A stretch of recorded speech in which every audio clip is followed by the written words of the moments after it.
Once Upon a Headline presents, as seen in the Daily National Intelligence and Washington Express, dated Tuesday, August 16, 1831.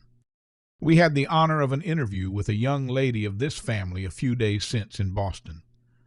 When we were shown into her apartment, she was lying down upon a neat little tuck-up bed, her head resting upon her hand. She had just arrived from a long sea voyage, had been considerably indisposed during the passage, and had not quite recovered her usual strength of body and elasticity of spirits. On being asked if she was well enough to get up, she said yes, as well as she knew how, extended her hands, and was raised as much as a kind mother would raise a sick daughter.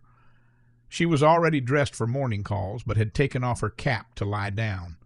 This she replaced and adjusted it very neatly.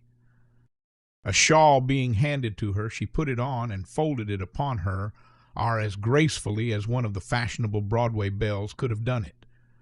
The doctor approached her with a scalpel and asked her if she would be bled, to which she readily assented and held out her arm.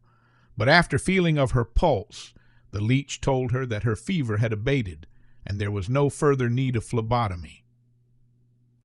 Miss de Borneo thereupon folded her handkerchief, and placing it behind her head, leaned in repose upon the back of the chair.